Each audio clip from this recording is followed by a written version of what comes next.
Hey everyone, welcome back to our DM tips and tools. This is our second video on world building. So we're going to build off where we started last session and look at fleshing out some of the details there. So without too much ado, let's actually jump straight into some of the collateral. So hopefully now we're back up to world building part 2 so you can see that bit. Just a bit of a reminder about where we were. We were in our world, which we'd built out and populated with probably a little bit too much terrain, but named some stuff and got some interesting background from there. And what do I mean by that? We sort of determined that we'd have 4 major states. So 3 kingdoms, one based on the island, one to the north and east called Northumbria, one to the west called Wessex. And just for something a little bit different, we decided to have a walled city-state in the town of Deadwood, which sits on the site of an old destroyed kingdom called Deepwater. We decided that because we had a lot of detail there that we'd build our own pantheon a little bit with that, and sort of go through the map itself. So we had areas called Core, which was the island, and More to the north. And so given they sounded quite similar, we thought, well, how about we make Core and More twin gods? One was the domain of ocean and water, the other being the land and harvest, and they fought a war over the produce of the sea. More lost, Core won. Don't know what really that means. We can sort of explore that later. But then we also had mining gods, Brand and Perseus, which Wessex believe is the same god in a different god form, which creates a little bit of tension between Wessex and Northumbria. And also had one called the Witch, who actually destroyed the kingdom of Deepwater. So we could explore why that happened at a later date as well too.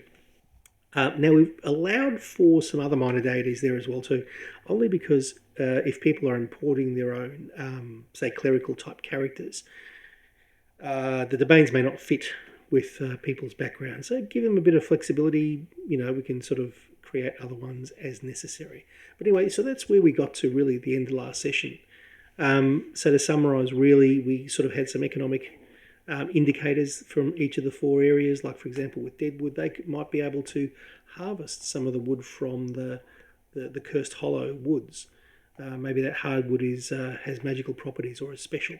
But also because they don't have a lot of land, we decided to make them artisans and sort of knowledge-type workers. So they could export that through to the other states. Isle of Core, obviously being an island, mostly involved with fishing and sea. Northumbria and Wessex are all sort of mining and agricultural type looks. So to generate some political intrigue, we had a look at the relationships between those 4 states. Deadwood has a reasonable relationship with all. Core has a reasonable relationship with Northumbria, but a bit of a troubled relationship with Wessex. And Wessex also have a troubled relationship with Northumbria. For various reasons, and we can sort of go through those as well. So again, provided some summary notes. Now, don't worry too much about this. We'll provide all this collateral on the our Google Drive site, so you don't need to worry about running through or taking this down. We'll put this presentation up so you can grab any details you want off that if you want to use it or do anything with it. But this summary notes to sort of flesh out a little bit more about what each of the regions do. So then we start to get into, well, what does the government look like? What does governance look like? And we started out with something a little bit different here because Deadwood, being a walled city, decided that it would be ruled by a council of elders. But in reality, although it sounds like a representative democracy, it's not really. It's really the richest families and merchants getting together to sort of make sure that they're running the place. So that's reflected by the 10 councillors that we've presented up there, each with their area of expertise, whether it being sort of merchants or traders.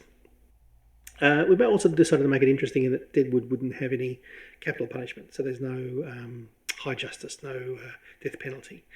But what they would do is they would either go to the mystical tower, which is an impenetrable prison, or work as indentured slaves for one of the wealthy families.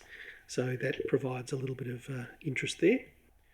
The others are all reasonably feudal in nature, or kingdoms in nature. So Core is run by the Sea Masters, and that's led by Queen Isadora, and there's details about her family there.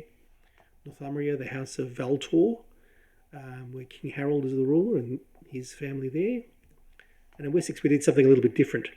So the House of Dragonscale there, but what we did have is we thought, all right, okay, what could we do? We thought maybe that the King and Queen could be dead and the Crown Prince could be underage. So let's have a regent in place. And now we can play up whether or not the regent is ambitious in of himself, whether he has a good relationship with his ward, or what. So it provides some interesting tension and background there as well too, if we wanted to do something. So then really, looking at the map and looking at what we've just done, immediately there are any number of story threads which jump out at us into what we can do. So I just picked up probably the first 6 that I thought of looking at that. So first one is Deepwater Ruins. You've got the ruins of an ancient city there. We don't really know why the witch destroyed it. We don't know what it was doing. So we've got some ruins to discover, some magical artifacts to find.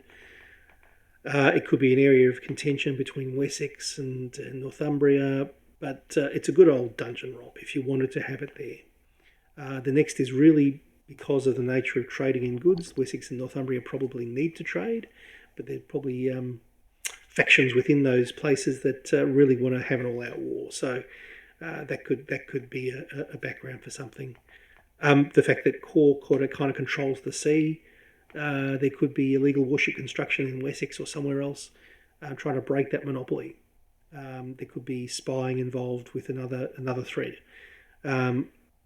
It could be something simple as maybe one of the royal family from Northumbria is getting married. Northumbria has purchased some gold from Wessex to make a new crown, and the characters are commissioned with transporting the goods to Deadwood to actually get it made up by the artisans there and get it back, and maybe the particular royal wants to go with them. So it opens the opportunity to brigands and thieves from the gold perspective, but also assassination and kidnap from a political perspective. Lastly, another one is maybe in mining for the years that they have in Wessex, in Perry's Peaks. Maybe they've awoken an ancient monster which was sort of in there. Maybe it's an earth elemental, maybe it's a dragon, maybe it's something of your own concoction. And that could lead to a story there. So there's any number of things that we could actually do just from what we've done so far. And what I would suggest is really from this point onwards, we need to think about maybe developing one of those story threads rather than doing more work on the background. I find a lot of the background comes out from when you actually start writing stuff. So don't invest too much into the world itself in the background. Let it come out as part of the actual writing. So one of the things we did, I think, in the first video was look at the 10 reasons you write. So why would you write, and 10 questions to ask yourself. So it might be an opportune time to sort of revisit that and see which ones we can answer here. So we asked first up, when you're writing, are you going to use a bespoke world or a commercial world or no world at all? And we thought, okay, obviously world building, we're writing our own bespoke one. One shot or a campaign? Well, look, we'll start off with one shot. We'll write something based in this world and see how it goes. And maybe it could develop into a campaign type world. But for the moment, we'll keep it as a sort of limited sort of thing. Regular group? Well, haven't actually planned to run it with anyone just yet, but I'll probably run it with people I usually play with, so it probably will be my regular group, and maybe we'll do it online and maybe we'll record it, and if there's enough interest, just to see and test out what we develop here and how it goes. How long do we want to run it? Like I said, one shot I'd budget on 3 to 4 hours, and that's because effectively we want to allow people to get used to the background, the scenario and everything else, whilst also looking at getting used to their characters and what have you. The idea for the game we had beforehand, which was like a feudal European game, and drawing the map, reuse or publication, well, not planning to publish it, but planning to provide enough detail so people could reuse it or reuse part of this in their own games, if they really wanted to. If you're interested in doing that, please feel free. Pre-gen characters, yes, I am actually going to generate around 4 if we're going to run something based here on one of those threads. just because it then makes it easier for players to come in, jump in, and do something fairly quickly. Additional flavour, probably given I'm probably going to be running online, not a lot. Maps and floor plans and stuff like that, yeah, but sort of mostly theatre of the mind, so not too much more there. And lastly, hopefully, yeah, we will have some fun. Well, that's the whole plan anyway. So hopefully that's helped. Hopefully that's provided you with a bit more interest in terms of the world that we've just created. I've not called it anything. You can call it whatever you like. But what we will do now is we'll actually go through, select one of those story threads, write up a framework for what an adventure might look like, and fill in the details, and then have a run of it and see whether or not that works. So hopefully that's helped. Hopefully you've enjoyed yourselves. Please enjoy your D&D, and I'm Gavin. Peace. Have fun, and we'll see you in our next video. Cheers.